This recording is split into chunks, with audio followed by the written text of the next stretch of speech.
September 4th was also the feast day of Blessed Catherine Racconigi. She was the youngest of 6 children, the only daughter. Hers was a poor family in a poor region. Her father was an unemployed blacksmith. Her mother, and her father was a toolmaker. Her mother spun silk and weaved silk to keep the family from starving. The father suffered from depression, and the family was often had a chaotic, disruptive life.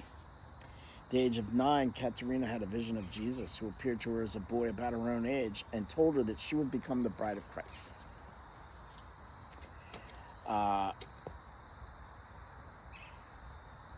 She began to have regular visions of Jesus and the saints, including St. Catherine of Siena and St. Peter the Martyr. Miracles began to happen around her. At first, just simple things like broken dish would be being repaired. Money and food appearing when the family needed it most. She studied with a community of Servites. Katerina wanted to join the Dominicans and began attending a small Dominican convent at age 23, but her family opposed her leaving. They compromised by her becoming a Dominican tertiary at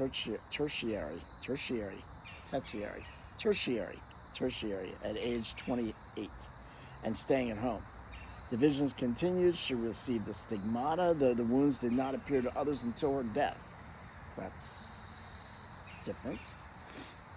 Her neighbors were terrified of her and of the supernatural events that happened in her home, many claiming that she's a witch. She's a witch. Burn her, she's a witch.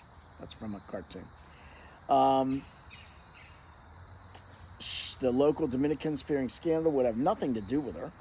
She was denounced to the Inquisition and was called before a bishop's court, but all the authorities found her innocent of any heresy and wrongdoing, and she was eventually forced to leave the town and settle in Caramagno, Italy, where she lived with 2 other tertiaries. I thought it said for 2 other centuries. That would be a miracle, wouldn't it? Live for 2 centuries. The scrutiny and accusations caused her to reach such a level of despair that she even considered suicide. But instead, she gripped a cross and prayed all the harder. There's an example for everyone, isn't it? She gripped a cross and prayed all the harder. Though her mystical gifts drove many away, others sought her for counsel and prayer. She had a special ministry of prayer for soldiers in battle. She became the friend of Prince John Francis Pico of Mirandola. She wrote a biography that gives us most of the information that we have about her. She wrote a biography. Oh, no. The prince wrote a biography. I was going to say, if she wrote it, then wouldn't that be an autobiography? Only if she did it while riding in a car. An autobiography.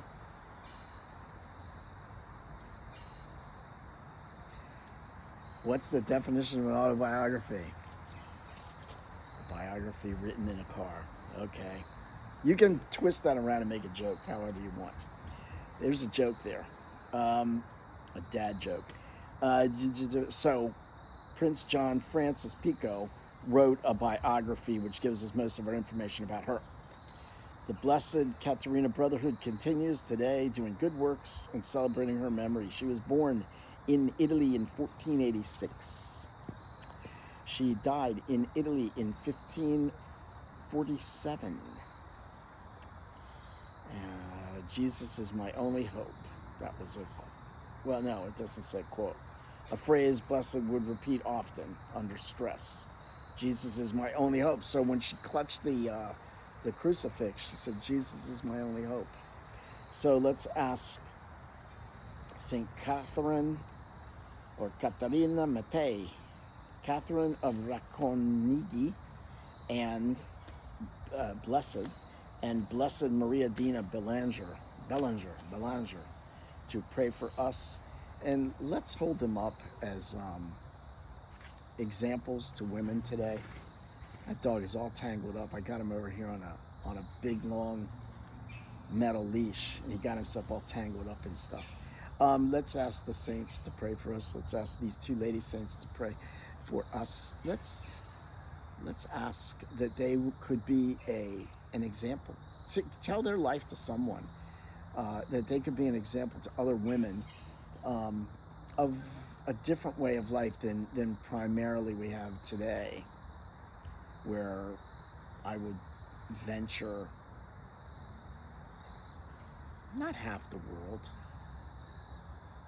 It seems like a lot of people don't have God anymore. I don't want to say half the world, because when you look at the billions, there's supposed to be 1 billion Christians and 1 billion Catholics in the world. But how many of them are truly still following the faith, or just people who got baptized and now are in that category of baptized Catholic or baptized Baptist or whatever? And how many truly believe? So let's ask the saints to pray for us. Pray for the souls of purgatory. Pray for our country. Pray for our church. Pray for conversion of the Americas, in whether it be Canada, Cuba, Venezuela, El Salvador. That would be interesting if Catholicism somehow suppressed the gangs. You know, a lot of those gangs, a lot of the Mexican gangs, a lot of gangs where, you know, like the have tattoos of the crucifix and the Virgin Mary. What if they actually went the extra step to not just believe in these things, but actually say they make a difference in my life? So let's ask the saints to pray for us. Pray for the souls of purgatory. Pray for all the, pray for the Americans.